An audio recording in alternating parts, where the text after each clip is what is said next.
Captain Vreck's tail of the Galactic Confederation stood on the observation deck of his flagship, the Eternal Dominion, gazing at the small blue planet that hung like a marble in the vast emptiness of space. His lips curled into what his species considered a smile, though it resembled more of a grimace to human standards. The atmosphere buzzed with anticipation as his crew prepared for their grand entrance into Earth's orbit. "Commander Pelnar, status report," Vreck's Tal barked, his 4 eyes blinking in sequence. Commander Pelnar, a slender being with pale green skin and elongated fingers, approached with a tablet-like device. "All systems optimal, Captain. The entire fleet is in formation. 27 battleships, including our flagship, are ready to make the jump to Earth's orbit." "Excellent." Vreck's Tal rubbed his scaled hands together. "The humans have no idea what awaits them. Our intelligence suggests they are still using primitive combustion engines for their pathetic excuse of a space fleet. The Federation had monitored Earth for decades, keeping their distance while studying human development. The decision to make first contact now was strategic: show overwhelming force first, negotiate from a position of strength second. Classic Confederation diplomacy. "Sir," Lieutenant Zorla interrupted, her antennae twitching nervously. "Should we not consider a more peaceful approach? The reports indicate humans can be unpredictable when threatened." Vreck's Tal laughed, a harsh sound like grinding metal. "Unpredictable? They are barely space-capable. Their most advanced vessel can barely reach their own moon without breaking apart. No, Lieutenant, we show them our might first. Then they will be properly motivated to join the Confederation on our terms." He turned to face the command crew, all 12 species represented on the bridge. "The human expression is shock and awe, I believe. Let's give them something to remember for generations. Transition to Earth orbit in 5 minutes, the navigation officer announced. Vreck's Tal settled into his command chair, imagining the expressions of wonder and fear on the humans' faces when they witnessed the majesty of the Confederation fleet materializing above their world. Such primitive beings would surely capitulate immediately. "Begin broadcast preparations," he ordered. "I want our message transmitted on all their frequencies the moment we arrive." "Yes, Captain," Communications Officer Yoltz responded, her tentacles dancing across the holographic interface. As the fleet prepared to make their synchronized jump to Earth's orbit, Vreck's Tal couldn't help but feel a twinge of disappointment. He'd been hoping for a challenge, not this simple intimidation of an underdeveloped species. Still, orders were orders, and the Confederation wanted Earth's resources with minimal resistance. Transition commencing in 3, 2, 1. The stars outside the viewport streaked and blurred as the massive fleet engaged their folding drives. Space itself seemed to bend around them as they tore through the fabric of reality. And then, with a flash of light that would be visible from Earth's surface, 27 battleships of the Galactic Confederation appeared in high orbit around the blue planet. "Position secured," reported navigation. "Holding formation." "Excellent." "Begin broadcast." Vreck's Tal's order was cut short by an urgent alert from the sensor station. "Captain, multiple contacts detected. They were masked somehow. They are everywhere." Vreck's Tal leaped from his chair. "What? Impossible." "Put it on the main display." The holographic projection in the center of the bridge flickered to life, showing their fleet surrounded by ships, human ships. Not the primitive rockets and shuttles their intelligence had reported, but massive, sleek vessels of unfamiliar design. They had appeared out of nowhere, as if materializing from the vacuum itself. "How many?" Vreck's Tal demanded, his confidence evaporating like morning dew under twin suns. 53 major vessels detected, sir," the sensor officer replied, voice quavering. "Plus numerous smaller craft. They have completely encircled our fleet." Commander Pelnar approached, her usual composure shattered. "Captain, there's no record of humans possessing this technology. Our intelligence must have been compromised, or deliberately fed false information," Vreck's Tal muttered. "Hail them immediately. I want to know what we are dealing with." Before communications could comply, every screen on the bridge lit up with an incoming transmission. The face that appeared belonged to a human female with dark hair pulled back tightly, revealing sharp features and eyes that seemed to cut through Vrex's tail like a plasma blade. "Confederation vessels," she said without preamble, her voice calm but carrying an unmistakable edge of authority. "This is Admiral Tanya Kozlov of the Earth Defense Fleet. You have entered Earth-controlled space without authorization. State your intentions immediately." Vrex Tal blinked rapidly, trying to process this turn of events. This was not how first contact was supposed to go. He was supposed to be the one making demands. "This is Captain Vrex Tal of the Galactic Confederation. We come as representatives of the most powerful alliance in the known galaxy. We wish to discuss Earth's integration into our Fellowship of Worlds." He tried to sound authoritative despite his shock. Admiral Kozlov's expression didn't change. "Integration. Interesting choice of words, Captain. Perhaps you'd like to explain why you arrived with a battle fleet rather than a diplomatic envoy." Caught off guard, Vrex Tal fumbled for words. "The Confederation believes in showing its full strength and capability when meeting new civilizations. It prevents misunderstandings about the balance of power." A slight smile appeared on the human's face. "I see. Then you will appreciate that we have done the same." The main view screen split to show multiple angles of the human vessels. Vrex Tal felt his heart sink. The ships were enormous, dwarfing even the Eternal Dominion. Their design was unlike anything in the Confederation database, angular in places, curved in others, with what appeared to be massive weapon emplacements along their hulls. "Sir," whispered Commander Pelnar, "those vessels are reading energy signatures far beyond our capability. And their hulls, our scanners can't penetrate them." "Impossible," Vrex Tal hissed. "They are bluffing." As if hearing his doubt, Admiral Kozlov continued. "Captain, one of your vessels is moving out of the agreed holding pattern. Please correct this immediately." Vrex Tal glanced at navigation. "We gave no such order." "It's the Relentless Fury, sir," reported navigation. "Captain Drez must be acting independently. He's powering weapons. Order him to stand down immediately." Vrex Tal shouted, but it was too late. On the view screen, they watched as the Relentless Fury fired a salvo of energy torpedoes toward the nearest human vessel. The torpedoes streaked across space, their blue trails beautiful and deadly, until they simply vanished about 100 meters from the human ship's hull. "What just happened?" Vrex Tal demanded. "Some kind of defensive field," reported sensors. It absorbed the energy completely." The human admiral's expression hardened. That was unwise. Without any visible weapons fire, the Relentless Fury suddenly shuddered. Multiple small explosions blossomed along its hull, and its lights flickered and died. The massive battleship, pride of Captain Drez's fleet sector, hung dead in space. "We have disabled your rogue vessel," Admiral Kozlov stated flatly. "No casualties, but they won't be joining this conversation anymore." Vrex Tal gripped the arms of his command chair so tightly his claws left indentations in the metal. The Relentless Fury was one of their most advanced warships, and the humans had neutralized it without visible effort. This was catastrophic. "Perhaps," the Admiral continued, "we should start this conversation again. We have been aware of the Confederation for some time, Captain. Your reputation precedes you. Not all species you have integrated have been silenced." Vrex Tal's mind raced. Refugees? Spies? How had humans gathered intelligence on them without detection? "We suggest a diplomatic meeting," Admiral Kozlov said.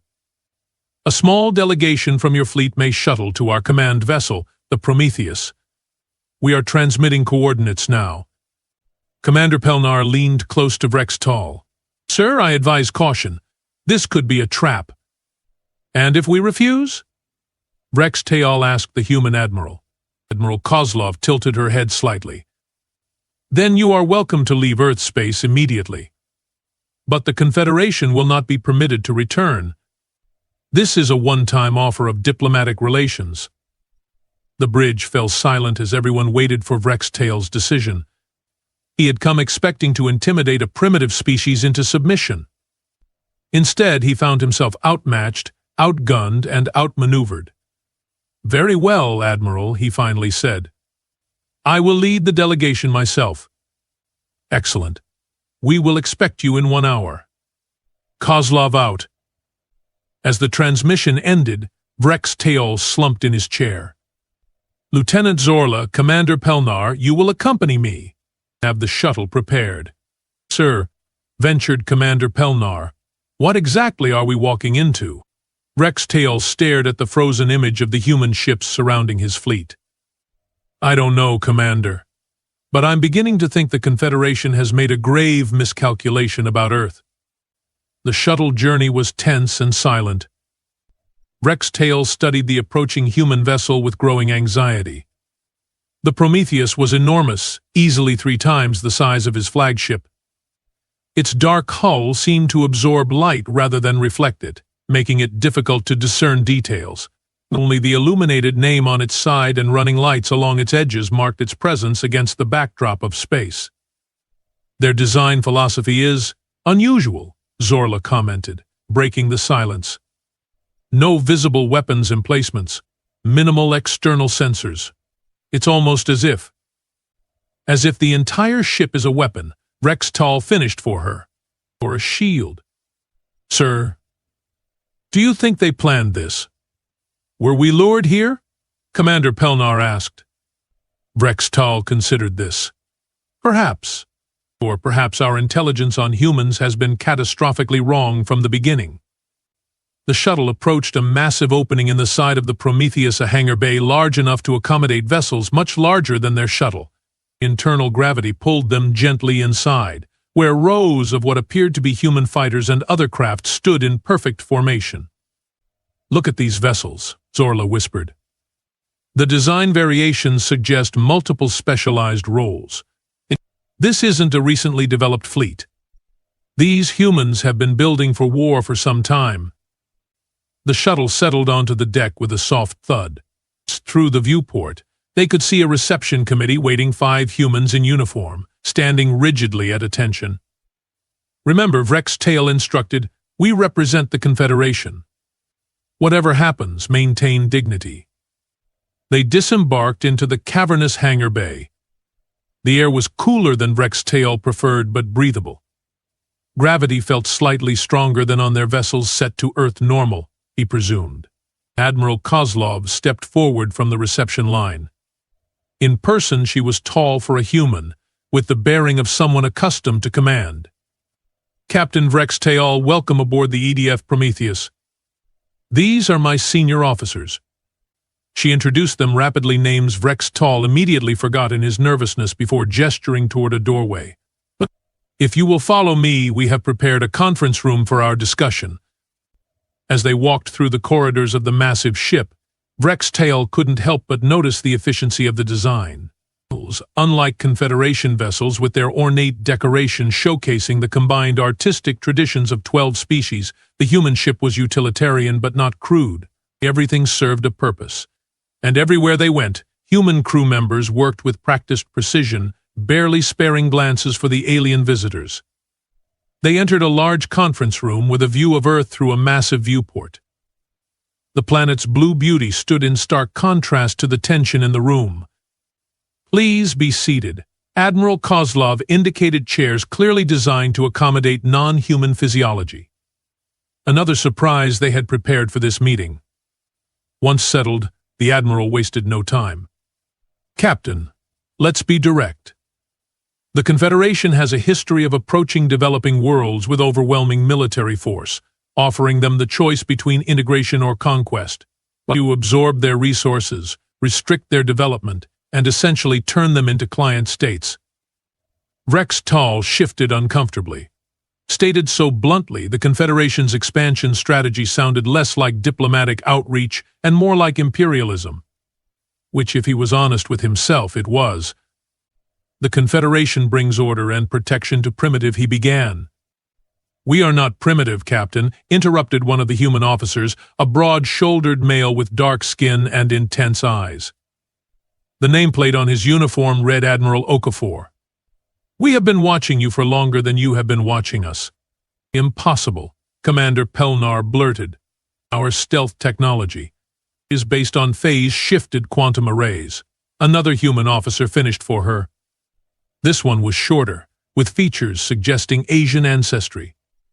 "We detected your observation posts near Jupiter 30 years ago. We have been feeding them carefully curated information ever since." Rex Tall felt as if the deck had dropped out from beneath him. 30 years of intelligence, all carefully manipulated. The implications were staggering. Admiral Kozlov leaned forward. "Captain, Earth is not interested in becoming part of your confederation. We are not interested in conquest either. What we are interested in is peaceful coexistence and fair trade. But we needed you to understand from the outset that we negotiate as equals, not as potential subjects." "And the display of force?" Rex Tall asked, finding his voice again. Admiral Kozlov smiled slightly. "You brought 27 battleships to first contact, Captain. We simply responded in kind. Cultural translation, you might say. The human called Okafor slid a data tablet across the table. These are our proposed terms for diplomatic relations between Earth and the Confederation. You will find them reasonable. Open borders, fair trade, mutual defense against actual threats. What you won't find is any provision allowing Confederation military bases in our system or preferential resource access." Rex Tall stared at the tablet, trying to absorb this complete reversal of the expected outcome. He had come to conquer, or at least coerce. Instead, he found himself being dictated terms by a species that had outmaneuvered the entire Confederation. "How?" he asked finally. "How did humans advance so quickly?" "Our intelligence indicated you had barely achieved lunar colonization." The humans exchanged glances before Admiral Kozlov answered. "Let's just say we have had some help. Not all species appreciate the Confederation's approach to galactic politics. Some have chosen to ally with us instead." "Who?" demanded Rex Tall. "That's not important right now," Admiral Kozlov replied. "What matters is where we go from here. Will the Confederation accept peaceful relations with Earth, or will you choose another path?" The threat was clear, though unspoken. If the Confederation chose conflict, these humans and their mysterious allies were ready. Rex Tall looked out at Earth, so peaceful from this distance. He thought of the relentless fury, disabled without a visible shot fired. He thought of his orders and of the reality that now faced him. "I will need to consult with Confederation High Command," he said finally.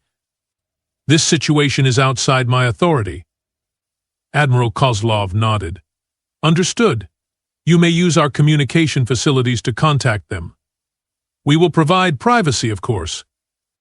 Of course, Rex Tall echoed, wondering if that was true. These humans had already proven far more capable than anyone had suspected. He doubted any communication would truly be private. As they rose to follow a human officer to the communication room, Rex Tall caught Commander Pelnar's eye. Her expression mirrored his own thoughts. The Confederation had made a terrible mistake, and the humans knew it. The communication chamber aboard the Prometheus was unlike anything in Confederation design. Rather than the standard holographic projectors Rex Tall was accustomed to, this room featured what appeared to be a complete absence of technology. The walls, floor, and ceiling were composed of a matte black material that seemed to absorb not just light but sound as well. "How exactly am I supposed to contact my superiors?"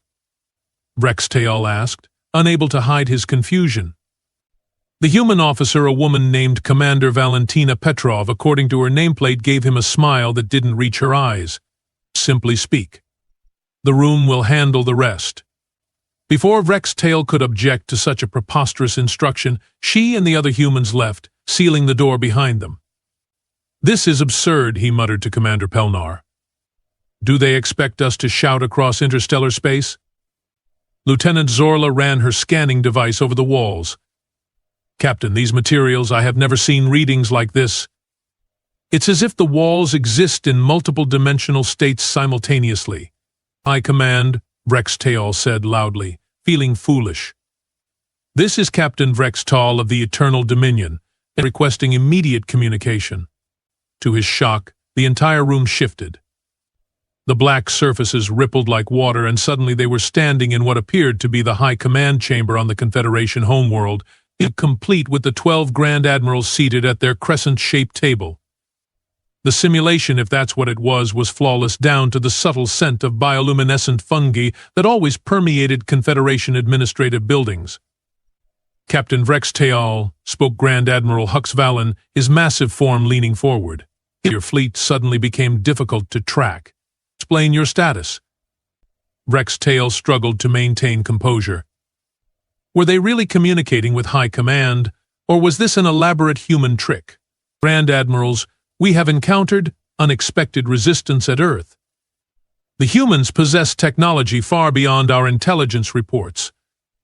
They have surrounded our fleet with superior vessels and have already neutralized the relentless fury when Captain Drez attempted aggressive action." The Grand Admirals exchanged glances, a cascade of expressions ranging from disbelief to alarm.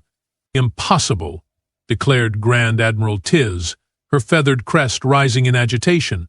"Human technology is primitive. Our reports are conclusive." "Our reports were deliberately falsified," Rex Tal replied. "The humans detected our observation posts years ago and have been feeding us misinformation. They appear to have allies, possibly Confederation enemies, who have provided them with advanced technology." "The Arcosian remnant," murmured Grand Admiral Kulith.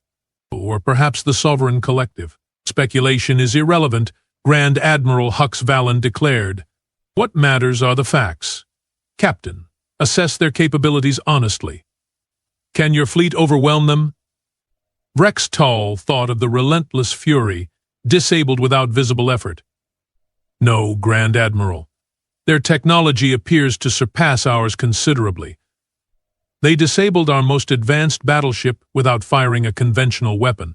Their hulls resist our scans. Their ships outnumber ours 2-to-1 and possess greater mass and energy signatures." Silence fell across the High Command chamber. Action for species that had known nothing but expansion and conquest for generations, the concept of encountering a superior force was almost incomprehensible. "They have presented terms," Rex Tal continued, nodding to Commander Pelnar, who held up the data tablet. "They propose peaceful relations, open borders, and fair trade. No military access to their system. No preferential resource claims." "Unacceptable," barked Grand Admiral Tiz. "The Confederation does not accept terms. We dictate them." Grand Admiral Hux Valen raised a massive hand for silence. "What do they know of our activities in other systems?" "They implied knowledge of our integration methods," Rex Tal admitted. "They referenced species we have subjugated." Another uncomfortable silence descended. Rex Tal realized he was witnessing something unprecedented, the Confederation High Command considering retreat. "You have permission to negotiate temporary terms," Grand Admiral Hux Valen finally said. "Accept their proposals provisionally. We need time to assess this situation and develop appropriate countermeasures." Rex Tal understood the unspoken directive. Accept the terms, withdraw the fleet, then return with overwhelming force once they understood the humans' capabilities. "As you command," he acknowledged with a bow. "Do not fail us," Captain Grand Admiral Tiz added. "The reputation of the Confederation must be preserved." The black room rippled again, and the High Command chamber vanished, leaving Rex Tal and his officers alone once more. Lieutenant Zorla shuddered visibly. That communication method, how could they possibly? Later, Rex Tal cut her off as the door slid open, revealing Admiral Kozlov. "Have you reached a decision, Captain?" the human asked, her posture relaxed but alert. Rex Tal straightened his uniform. "The Confederation is prepared to accept your terms provisionally as a foundation for ongoing diplomatic relations." Something flashed in the Admiral's eyes, amusement? Knowledge? It was gone too quickly to interpret. "Excellent," she said. Let's finalize the agreement. The diplomatic proceedings moved with surprising speed. Within hours, preliminary accords were drawn up, agreed upon, and transmitted to both the waiting Confederation fleet and Earth's governing bodies. Throughout it all, Rex Tal couldn't shake the sense that the humans had orchestrated every moment of this encounter long before his fleet ever arrived. A tour of our vessel might be appropriate, Admiral Kozlov suggested as they concluded the formalities, to demonstrate our good faith and begin cultural exchange. Rex Tal knew an intelligence-gathering opportunity when he heard one. We would be honored. The tour only deepened his unease. The Prometheus was a marvel of engineering, a perfect fusion of function and form that made Confederation vessels look almost primitive by comparison. Most disturbing were the weapons systems, which the humans displayed with casual confidence.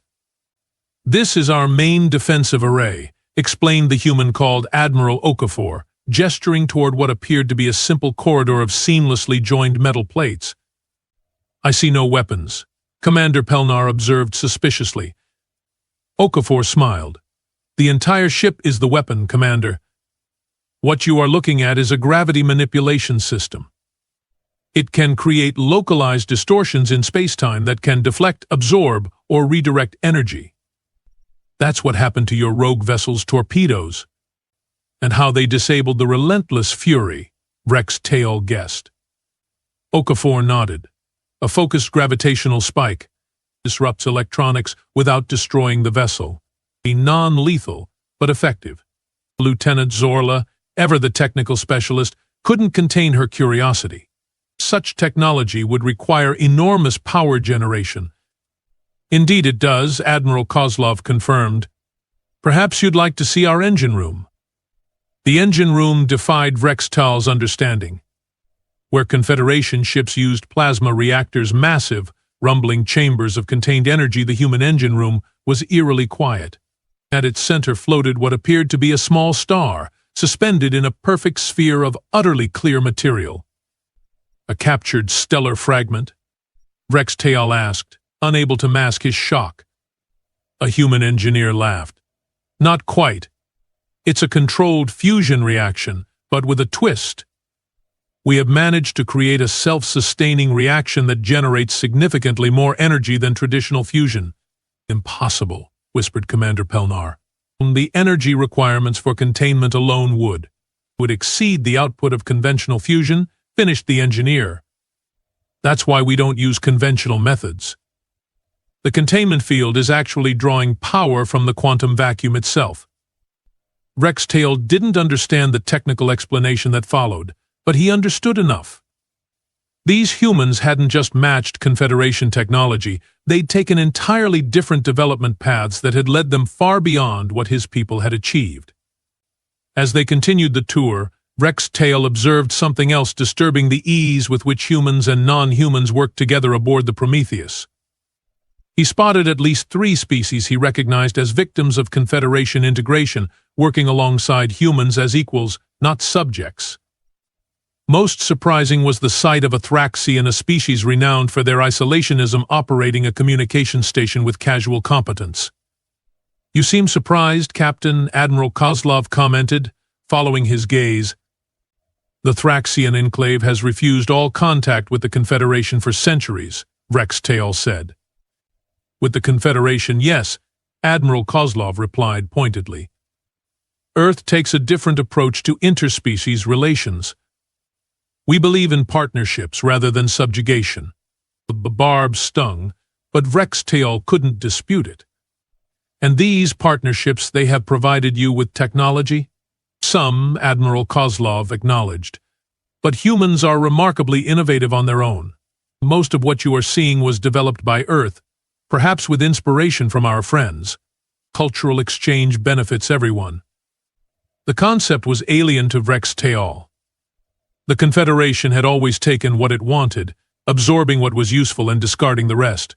Their tour ended in what appeared to be a garden, an enormous chamber filled with plants from Earth and, surprisingly, several other worlds Rex Tal recognized.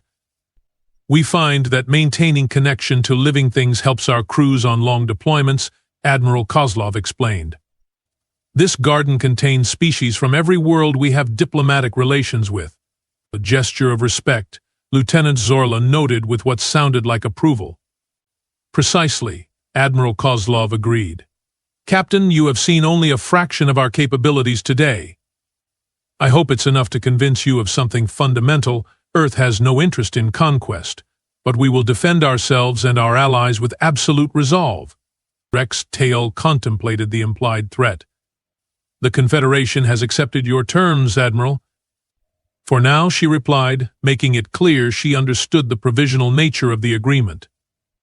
But I suspect your High Command is already planning their next move. A word of advice?